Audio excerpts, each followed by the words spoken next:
Senhoras e senhores, muito bom dia. Roberto Babini. Recebam as boas-vindas no auditório da Reitoria da Universidade de Marília, sede do 19º Congresso Brasileiro de Direito do Trabalho Rural, promovido pelo Tribunal Regional do Trabalho da 15ª Região, com a imprescindível parceria da Unimar.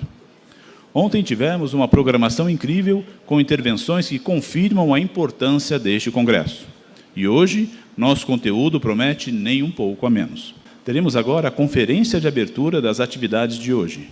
E para presidir os trabalhos, convidamos à mesa o excelentíssimo presidente do TRT da 15ª Região, desembargador Samuel Hugo Lima. Pele branca, calvo, barba e cavanhaque brancos, vestindo terno preto com camisa azul clara e sapatos pretos, o desembargador sobe ao palco. E com enorme satisfação, temos a honra de receber Sua Excelência, o ministro do Tribunal Superior do Trabalho, Dr. Alberto Bastos Balazeiro. Calvo, de óculos, pele clara, vestindo terno azul escuro, camisa branca e gravata cor de vinho, o ministro sobe ao palco. Bom dia. Ontem nós tivemos um dia excepcional e hoje partimos para o final do nosso evento. Queria reconhecer aqui a presença do magnífico reitor Márcio. O senhor tem sido um grande...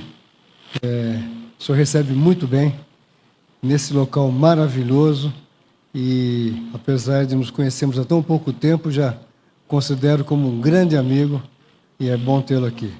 Temos também a presença do ministro Leuvenhagen, que vai... Samuel Hugo Lima, desembargador do presidente. Logo após presidir uma mesa. E Vossa Excelência é uma das torres do tribunal e é sempre uma grande alegria tê-lo aqui.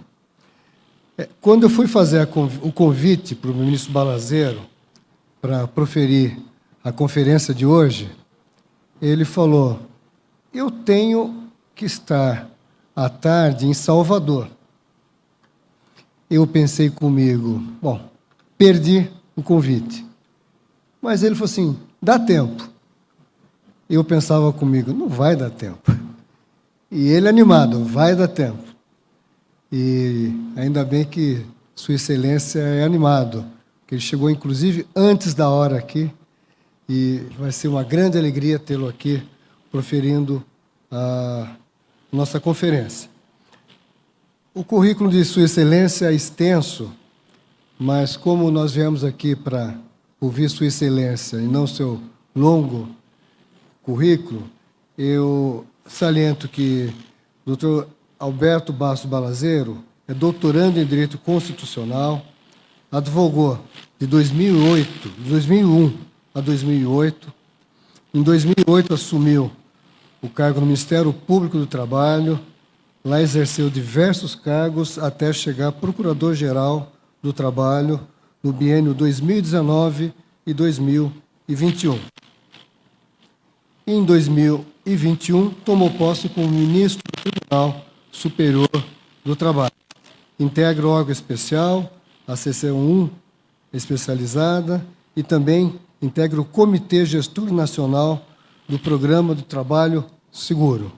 Então, com grande alegria, eu passo a palavra para Sua Excelência, o ministro Alberto Balazeiro, que vai usar a tribuna. Um bom dia a todos e a todas. Queria inicialmente cumprimentar o nosso presidente de mesa, estimado amigo, o desembargador Samuel Lima, que me fez esse honroso convite de estar aqui hoje presente. Alberto Bastos Balazeiro, os amigos desembargadores da 15ª Região que aqui estão presentes, desembargador Ival, desembargador Ana Paula Lockman, desembargador JB, que tenho que chamar JB, desembargador Jordani, desembargador Bosco, que eu vejo aqui para desembargador Edmundo. Então, é uma satisfação reencontrá-los. Queria cumprimentar de modo especial o magnífico reitor da universidade, doutor Márcio, uma satisfação também estar aqui presente, agradecer pela hospitalidade da recepção. Colegas magistrados, colegas da universidade que comparecem a esse evento. O desembargador Samuel, muito gentil em dizer da oportunidade que ele me deu de estar aqui presente, conversando com os amigos. E eu indaguei recentemente ele qual o tema que ele gostaria que nós abordássemos nessa esteira. Na Bahia à tarde, desembargador, vou tratar de prova digital e verdade processual. Eu até brinco ao final, porque eu coloquei como último slide uma resposta do ChatGPT sobre o que é verdade, só que eu não conto o que é o ChatGPT. E a resposta do que é verdade é a resposta que nenhum de nós tem, muito menos o ChatGPT jamais a terá. Então, o tema que eu me propus a conversar com os amigos aqui hoje, na esteira do evento de trabalho rural, é exatamente a perspectiva do trabalho rural dentro da ótica da jurisprudência do Tribunal Superior do Trabalho em relação à preservação e à proteção dos direitos sociais. Nós sabemos que, no espectro da proteção trabalhista, o trabalho rural, curiosamente, é um aspecto, eu tenho falado muito também sobre a questão do trabalho doméstico, do trabalho escravo doméstico, curiosamente, os dois segmentos que se consideram mais vulneráveis foram os dois segmentos que foram ignorados pela proteção da CLT de 43, exatamente o segmento rural e o segmento doméstico. Então, a lei de 73, que sucede à anterior, da década de 60, corrige essa distorção de não se ter cobertura específica do trabalho rural em relação às suas próprias diferenças ao trabalho urbano. A ideia da lei de 73, inclusive, ela interpreta a subsidiariedade da CLT, é exatamente reconhecer as diferenças em relação ao trabalho rural e, a partir dessas próprias particularidades, especificidades, ter um normativo adequado. A própria definição de empregador rural, e aqui tem uma definição muito interessante, os colegas que estão estudando a questão da reforma trabalhista, o parágrafo 2º de 2015, a própria conceituação do grupo econômico rural, ele já traduz o que vinha a ser um entendimento posterior sufragado pela reforma trabalhista, em relação, inclusive, à dicção ou, por conta, todos sabem que a jurisprudência do Tribunal Superior do Trabalho anterior à reforma trabalhista, ela tinha um sentido, principalmente da SDI 1, ainda em precedente da relatoria do ministro Dall'Azen, tinha um sentido de que a formação do grupo econômico, que é um dos conceitos mais complexos de trabalho, inclusive objeto de decisão do Supremo Tribunal Federal, recentemente, inclusive o Supremo está analisando a matéria, o ministro Dias Toffoli disponibilizou o voto agora sobre a questão da ampla defesa no âmbito, quando há uma inclusão de empresa que não integrava o polo em sede de execução, e a própria formação do grupo econômico, antes da reforma, o entendimento do Tribunal Superior do Trabalho mais corrente, o entendimento, inclusive, da SDI 1, é que exigiria a noção de controle, ou seja, a noção de hierarquia, ao passo em que a reforma trabalhista trouxe o conceito de coordenação. E esse conceito já estava na Lei do Trabalhador Rural, na medida em que tratava no ou ainda quando, mesmo guardando cada um a sua autonomia, integra o mesmo grupo econômico financeiro rural. Mais adiante eu vou trazer uma decisão recente do tribunal exatamente sobre esse tema. Ainda sobre a questão das particularidades, a gente vê as diferenças de tratamento. Claro que algumas têm que sofrer adaptações pelo texto constitucional, mas a gente vê as diferenças de tratamento em relação ao trabalhador urbano, como a Lei do Trabalhador Rural, o Estatuto do Trabalho Rural, trouxe diferenças, inclusive, em relação a direitos.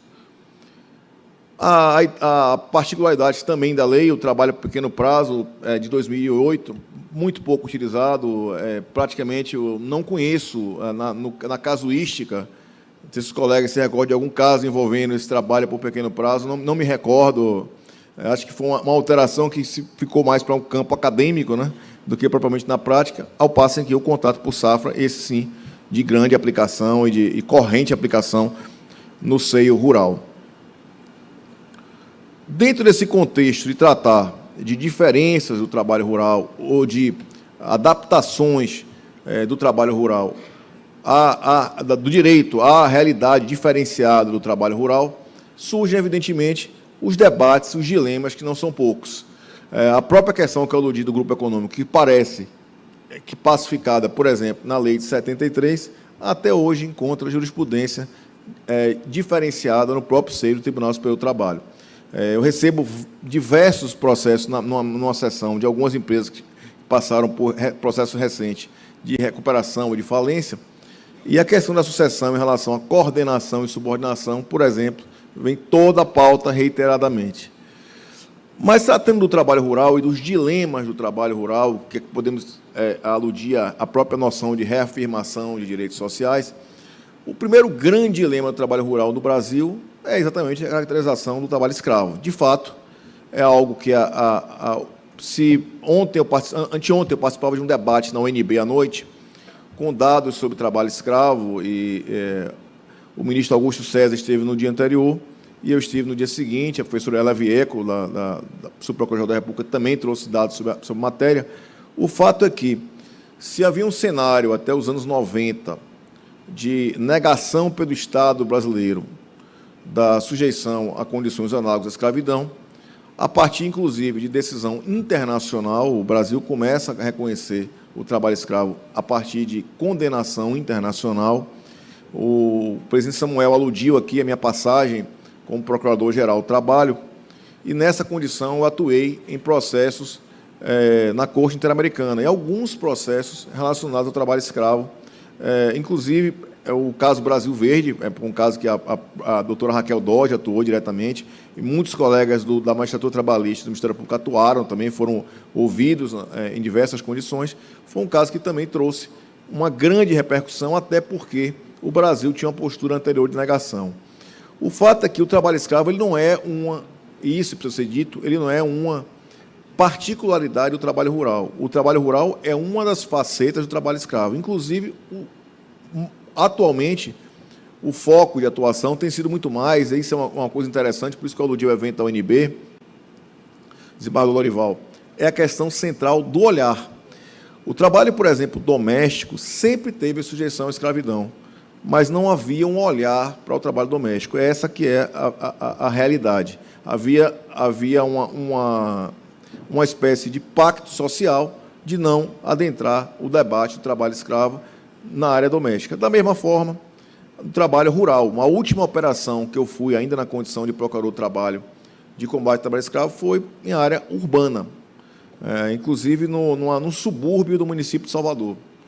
Então, não é privilégio da área rural. Porém, a área rural, de fato, tem uma incidência, e, a partir disso, os dados extraídos do Smart Lab desse ano, ele permite fazer um cruzamento interessante, porque ele permite cruzar não apenas se é rural ou urbano, com a própria atividade rural, como local de saída dos trabalhadores, como eles se auto-identificam na questão racial, como há a origem daquela circunstância em relação também à capacitação, porque nós sabemos que o trabalho escravo, inclusive na área rural, tem uma dinâmica de ter a reiteração de pessoas serem escravizadas, ou seja, você resgata a pessoa uma vez em uma operação, numa operação seguinte, você tem uma surpresa que é encontrar a mesma pessoa em outra sujeição nas mesmas condições. Então, esse quadro é, de fato, o maior desafio do trabalho rural, ainda é o maior desafio, e ele é um retrato que eles vejam que as divisões de atividades, inclusive São Paulo ainda tem uma maior incidência em números objetivos em relação a resgates, até pela questão populacional e também a questão da riqueza econômica do Estado.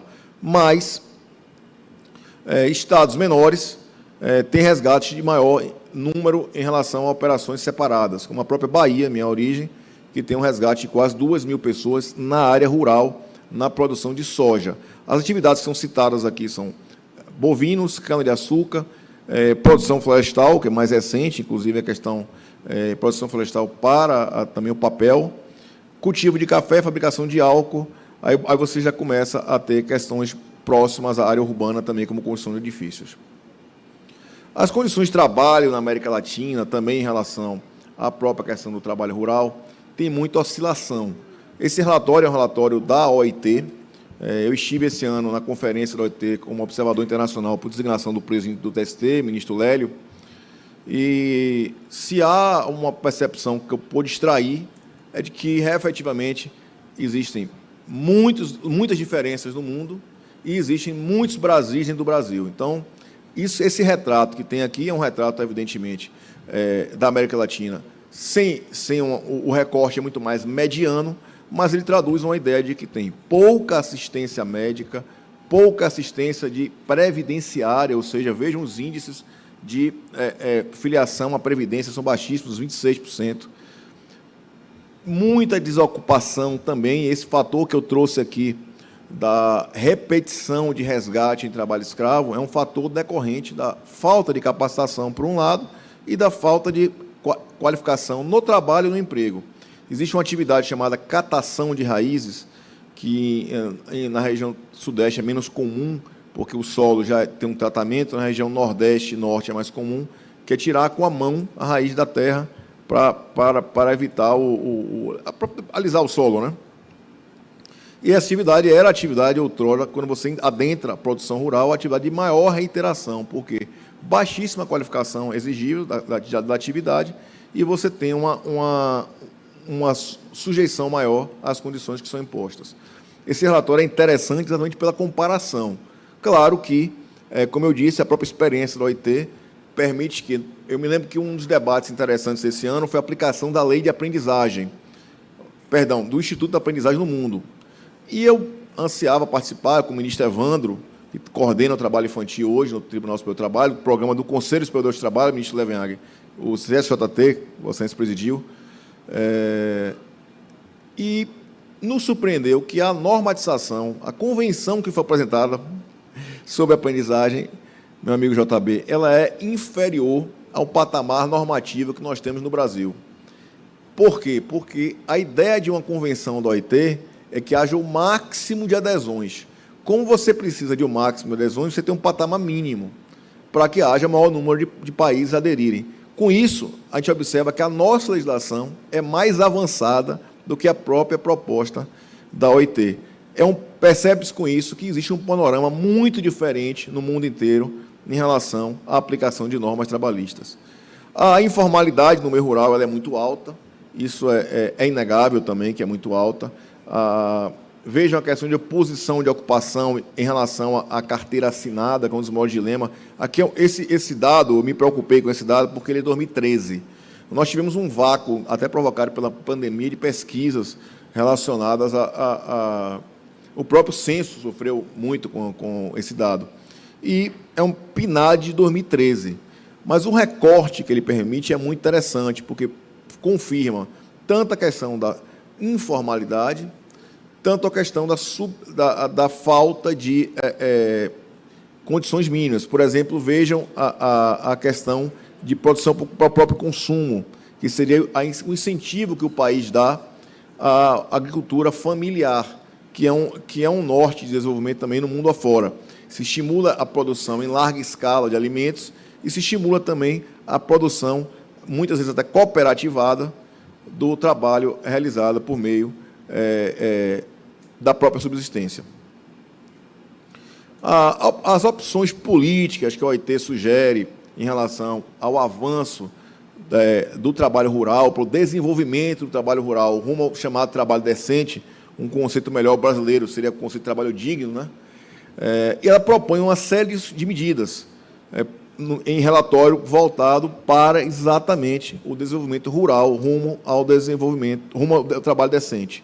A ideia de ratificação de convenções, no caso brasileiro, é um caso ainda que não seria o central. A questão da remover exclusões legais de proteção ao trabalho rurícola, lembrando esse gap que eu aludi aqui, que se ao rurícola foi dado um gap de 30 anos, a doméstica foi dado um gap de quantos anos? Vamos pensar aí, entre 43 e 10 anos passados, porque quando foi a PEC das domésticas, foi a PEC que deu igualdade de direitos. No caso dos rurícolas, o documento 73, em que pesa a Constituição de 88, tenha trazido uma série de garantias, trouxe já uma proteção mínima que 43 não havia trazido. Faço também aqui em fortalecimento de atividade sindical. A atividade sindical rural foi muito prejudicada, tanto na área dos empregadores como na área dos empregados, pela questão do debate da contribuição. Efetivamente, você tem um público na área rural, principalmente, a gente falou aqui de contrato de safra, lá no início, uma particularidade do trabalho rural. Se você tem um contrato de safra, a reunião exige uma sazonalidade. E a sazonalidade para uma filiação à entidade sindical não é algo muito fácil, porque você tem uma sazonalidade que você não consegue, nem no empregador e nem no empregado, ter uma devida representação. Então, é um debate ainda a ser feito. A questão da inspeção rural também tem que levar em consideração as particularidades rurais. A NR31 sofreu alterações, eu vou falar um pouquinho recentemente, mas existem alterações que trouxeram equilíbrio à ideia de você ter um trabalho rural também que reconheça as especificidades, a inspeção tem que reconhecer, e principalmente a questão do conhecimento, da transparência em relação às informações de normatização do trabalho rural. As normas aplicáveis ao IT e ao trabalho rural são muito conhecidas. A Convenção 29 é a mais conhecida de todas, sem dúvida, que vela o trabalho forçado, a mais conhecida, mas há convenções que não são também somente da área rural, mas que têm uma interlocução com a área rural.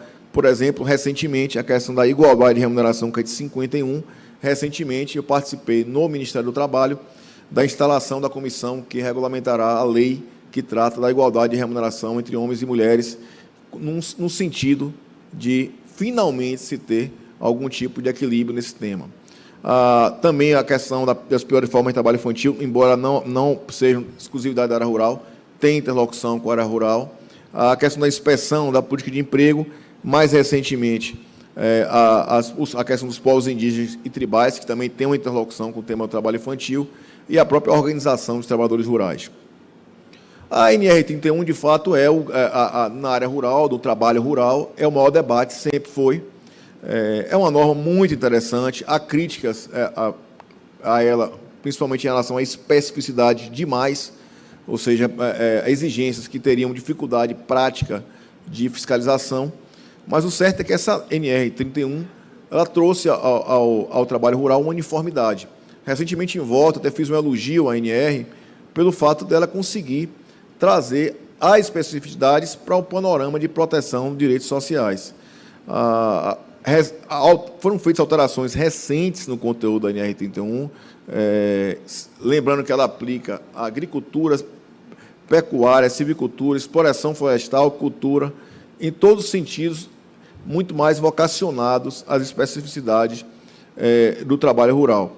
E aqui tem as próprias excludentes da NR, porque o princípio das normas regulamentadoras, aliás, um debate interessantíssimo que o programa Trabalho Seguro, que eu coordeno no Tribunal Superior do Trabalho, no CJT, tem feito, é o debate da importância das normas regulamentadoras, da importância de se valorizar as normas, e, nesse sentido, um diálogo e democracia no debate para alterações é essencial.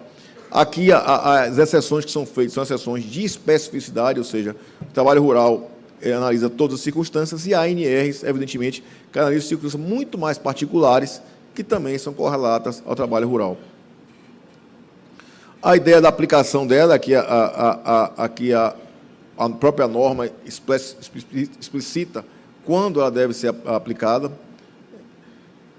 Os direitos são interessantíssimos, a observância desses direitos, porque eles geram muito debate jurisprudencial no Tribunal Superior do Trabalho, por conta de falta de regulamentação de alguns pontos, principalmente alguns pontos que geram aspectos pecuniários. Eu vou chegar depois, mais adiante, num dos debates que há no TST.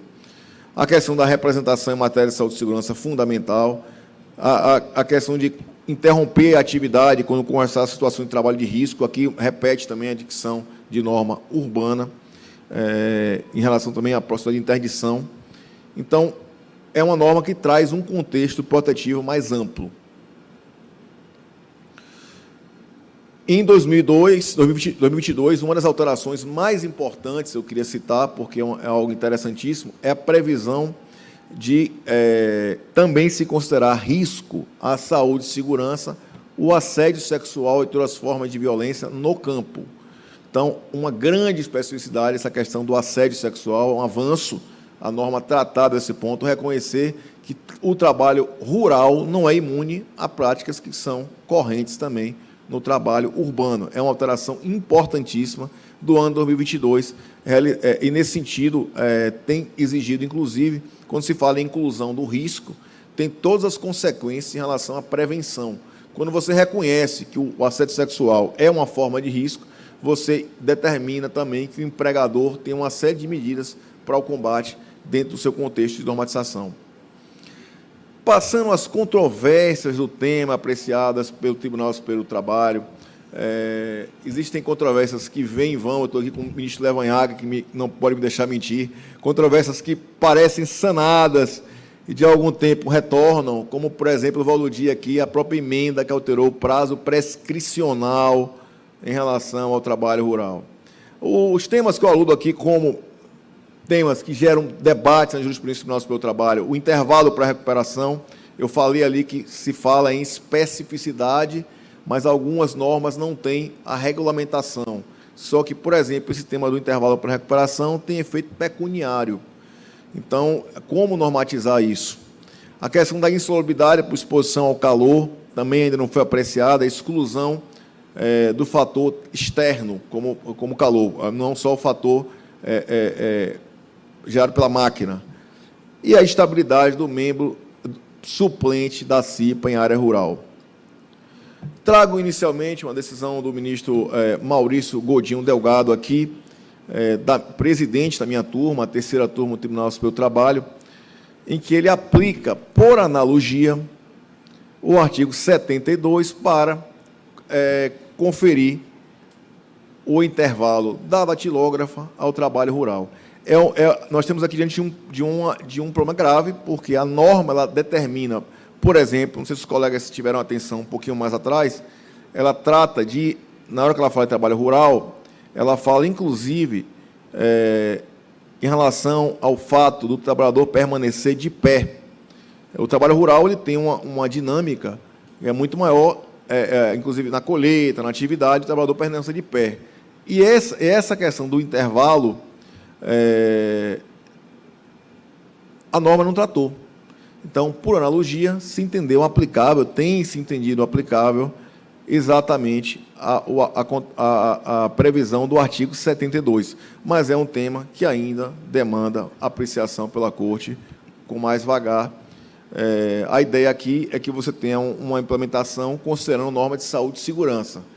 Então, a cada 90 minutos, ter-se-ia 10 minutos de intervalo. Também na mesma esteira, um processo do ministro Breno Medeiros, na SDI 1. O interessante é que aqui a SDI 1 não está fixando tese, só chamando a atenção que a SDI 1 não está fixando tese.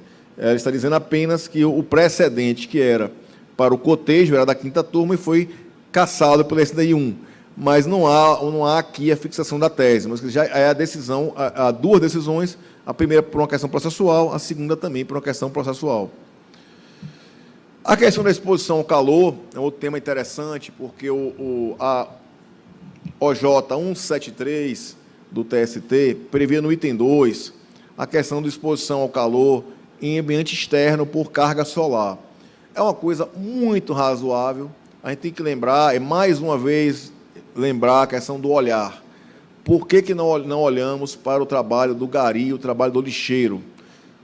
Será que nós achamos normal uma pessoa andar na garupa de um veículo a 80 km por hora, se segurando num veículo a 80 km por hora, e exposto ao sol seguidamente? Será que a gente acha isso normal? Ou será que nós não temos o olhar para perceber que isso é uma condição que, embora faça parte do nosso dia a dia, é uma condição que não é normal, porque é uma exposição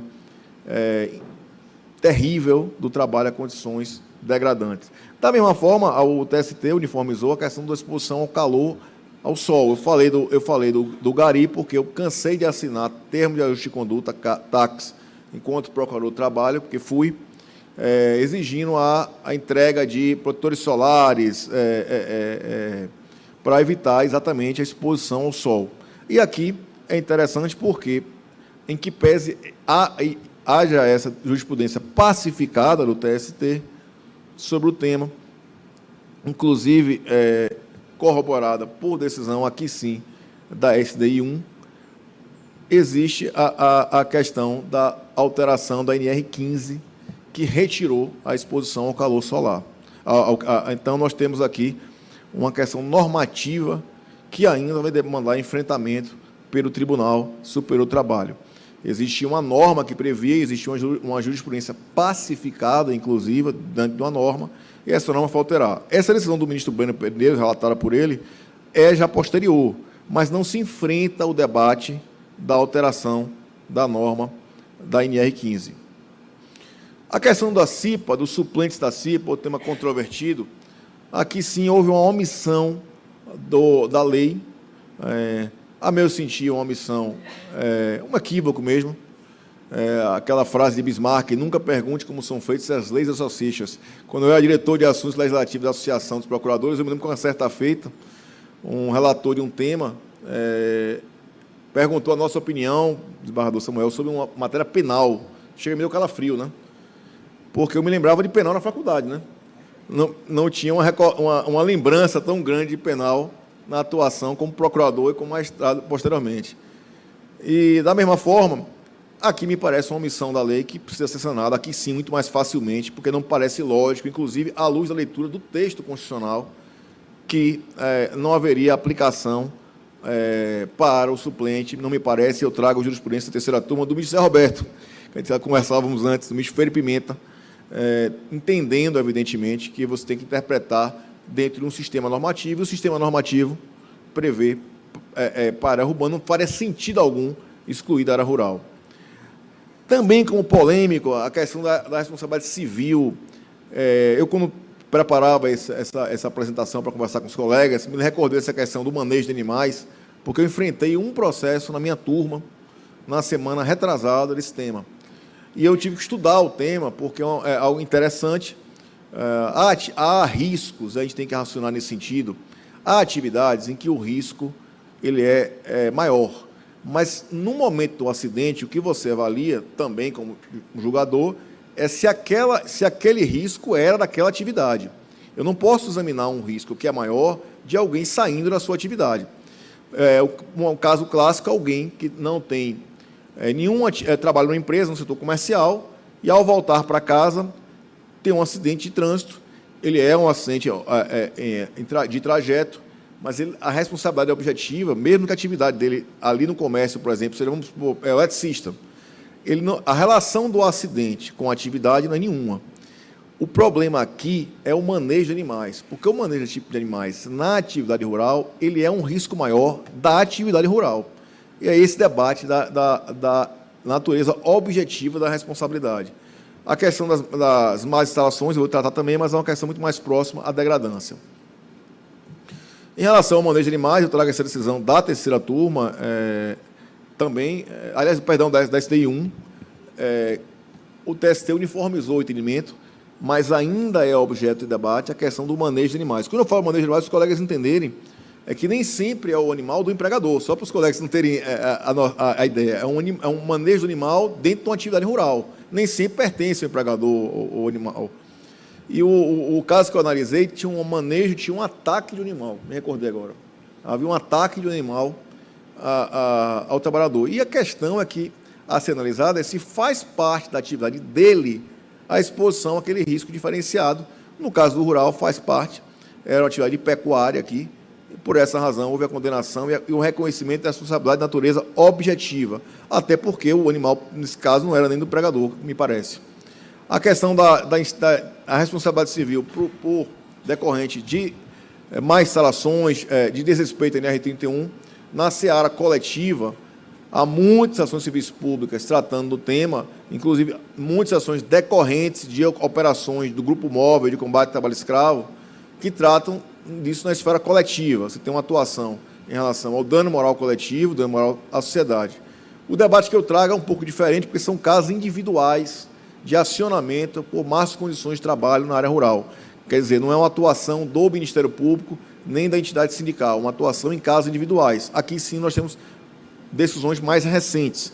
Esse caso da relatoria do ministro Augusto César, mais recente, e eu lembro duas decisões do Tribunal Superior do Trabalho, muito recentes, sobre o tema do trabalho escravo, que estão muito em voga. A primeira decisão da relatoria do ministro Hugo Scheuermann, que ratificou, o Supremo Tribunal Federal debate ainda isso, em sede de repercussão geral, o conceito de trabalho escravo como não sendo apenas aquele em que há restrição física, sendo um conceito mais de dignidade no trabalho. Outra decisão importantíssima da semana passada, quem quiser consultar no site do Tribunal Superior do Trabalho, relatoria da ministra Liana Scheibe, se reconheceu imprescritibilidade em ações envolvendo trabalho escravo. Então, são duas decisões importantes que eu recomendo aos colegas também que sempre tenham acesso, porque trazem um novo norte de apreciação do tema. Também nessa esteira da indenização por más condições da NR 31, aqui também outro caso individual, assentando o impedimento de descumprimento da NR 31, geraria responsabilização. Lembrando que, nesses casos, evidentemente, nós estamos falando de casos em que, às vezes, o descumprimento é evidente, né? Esse caso, por exemplo, há um caso na cana-de-açúcar, sempre há questão de condições sanitárias envolvendo as hipóteses mais graves. Também questões relacionadas à jornada geram polêmica na área rural, no âmbito do Tribunal Superior do Trabalho. A questão do repouso semanal aos domingos, aqui são duas questões que são da área rural, mas não são só da área rural. O intervalo interjornada, horas itinerárias, duas controvérsias centrais. A primeira controvérsia, direito intertemporal, contratos de trabalho em curso que foram atingidos pela reforma. Segunda controvérsia, tema 1046 do Supremo Tribunal Federal, que em muitos casos sinalizaram a questão das horas itinerárias. Por exemplo, no caso específico das horas itinerárias, o próprio leading case é das horas itinerárias, então me parece claríssimo que o tema das horas itinerárias pode ser objeto de negociação, sim. A questão do repouso semanal remunerado, aqui tem dois tipos de controvérsia. Aqui a primeira controvérsia é que se aplica, como não há norma própria na área rural, vejam, nós temos a questão do repouso, do descanso semanal remunerado habitual. Então, você, numa área urbana, comerciários, a lei prevê que ao menos um seja ao domingo. Lembrando que, no caso das mulheres, não é um, são todos. Decisão, inclusive, da SDI 1 sobre o tema. Mas aqui é uma extensão a um entendimento que se há na área urbana pelo menos um, na área rural não faz sentido também não se preservar ao menos um, e é um precedente, inclusive, da minha relatoria. Eu conversava com o professor Perulino, que me ajudou no mestrado, em área acadêmica, para não citar precedentes, ministro Evanhag, da minha própria palavra, né? Porque eu teria que dizer, o brilhante ministro colocou, e não ficaria bem dizer dessa forma, mas como aqui nós estamos no âmbito do debate também, não só acadêmico, mas também o debate de casos, que a magistratura me permite essa licença poética. Certamente, na área acadêmica, Bardolona Paula não faria essa citação, ainda mais elogiosa como foi. Também a questão do direito intertemporal, trago decisões de minha própria palavra e também do ministro Cláudio Brandão, é um tema controvertido. O Tribunal Superior do Trabalho não tem matéria pacificada sobre esse tema. A matéria está sendo analisada no âmbito da STI 1, os processos na STI 1 estão sendo suspensos.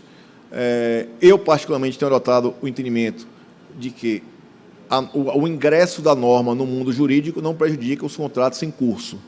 Faço esse raciocínio à luz de decisões do TST, que analisaram a matéria sobre a questão do adicional de periculosidade, em que houve alteração da incidência e se manteve o contrato em curso, e também a questão, do meu modo de ver, da questão da hipossuficiência. Nós temos imaginar que num contrato de locação ou num contrato consumerista, nós com o nosso telefone aqui, celular, se mudasse a forma de cálculo da tarifa, já ia atingir, para quem já tinha a tarifa anterior, eu não posso entender que, em relação ao empregado, aqui é um pensamento meu, mas não é, sempre atenção, da necessidade de debate, porque não é um pensamento uniforme.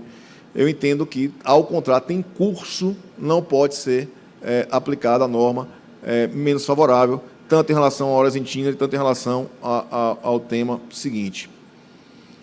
E esses casos que eu trouxe aqui são casos da área rural, todos dois da área rural. São casos em que houve tanto o ministro Cláudio quanto o meu, relatado por mim. Tema 1046, aqui, eu aludi aqui, supressão por norma coletiva. Eu quero lembrar que a questão das horas itinerárias foi o primeiro caso analisado pelo Supremo Tribunal Federal sobre a matéria, ainda na relatoria do ministro Teori Zavascki. O entendimento inicial é que havia necessidade de uma troca, ou seja, você tinha uma redução de um direito por um lado, que se compensava com o direito contraposto, ou seja, aquele princípio da adequação setorial negociada, definido por Godinho, você teria um ganho por outro lado. No julgamento do tema 1046, não foi essa a conclusão do Supremo Tribunal Federal. O Supremo Tribunal Federal entendeu que, independentemente de ter a equivalência, a postulação, a capacidade de se fazer negociação coletiva, salvo em direitos tidos como indisponíveis. O caso das horas itinerárias não me parece ser o caso de indisponibilidade, porque esse foi o leading case apreciado pelo Supremo Tribunal Federal, então a matéria se encontra pacificada. Aqui eu trago um precedente da palavra do ministro Augusto César, já na área rural também, já sobre essa matéria. Outras questões que eu citaria também, já acelerando, a questão da prescrição do rurículo, da indenização da Lei 5.589/73 e do Grupo Econômico Rural. A questão da prescrição, essa o ministro Levanhag conhece muito mais profundidade que eu. A emenda constitucional vem e muda o 1988, todos sabiam que não havia prescrição para o trabalho rural.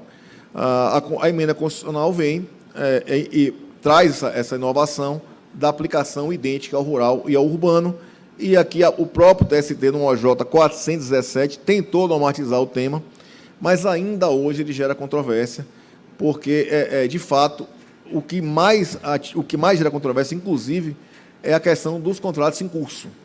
Porque tem que lembrar aqui que é uma situação um pouco diferente da que eu aludi anteriormente. Aqui é uma alteração constitucional, nós estamos tratando de mudança da Constituição, não é uma mudança de lei. Então, a polêmica ela é menor.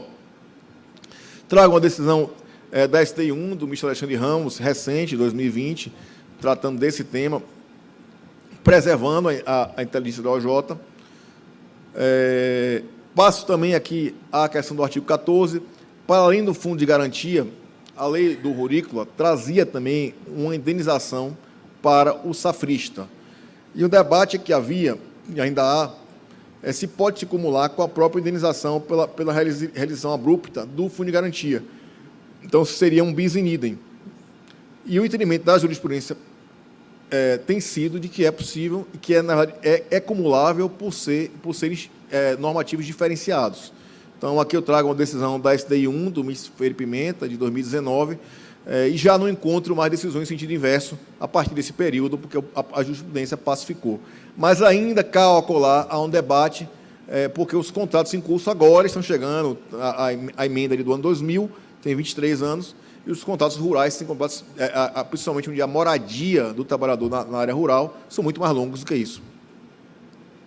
A luta também a questão, finalmente, trago mais um aqui do grupo de safra e indenização, é o caso que eu aludi.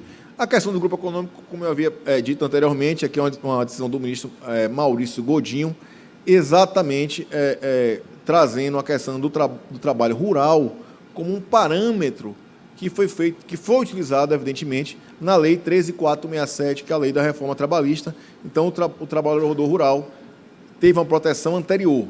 O debate que foi reaberto no âmbito da SDI 1, que é o órgão que uniformiza a matéria no Tribunal Superior do Trabalho, é o debate exatamente do período anterior a 2017, se a coordenação ou a subordinação seriam o critério, porque havia uma pacificação anterior ao presidente da relatoria do ministro Dalazen, compreendendo que apenas em relação à subordinação você poderia falar. Não é esse o preceito da lei do rural e não é esse o preceito da lei da Lei 13.467, de 2017. Buscando cumprir fielmente o tempo aqui, presidente, trago à guisa de conclusão os parâmetros normativos que devem ser aplicados ao trabalho rural, as estatísticas que trazem à luz problemas que precisam ser enfrentados, como o próprio trabalho escravo, e a jurisprudência do Tribunal Superior do Trabalho, dentro do papel do Tribunal Superior do Trabalho, que é o difícil papel de uniformizar a jurisprudência do Brasil inteiro em tema trabalhista, uma tarefa que é fazer justiça lateralmente. Eu digo lateralmente porque se faz justiça uniformizando jurisprudência e tratando a todos de forma igual. Não é rejulgando os processos, como a gente conversávamos no avião, eu, o ministro Barra da Venhag, a difícil tarefa de enfrentar uma decisão equivocada, mas que não é alcançável pela jurisdição do Tribunal Superior do Trabalho. O Tribunal Superior do Trabalho não é um tribunal de revisão de decisão errada, é um tribunal de pacificação a partir da uniformização de jurisprudência. Muitíssimo obrigado e eu estou à disposição. Mais uma vez, muito obrigado pela oportunidade. O auditório aplaude o conferencista.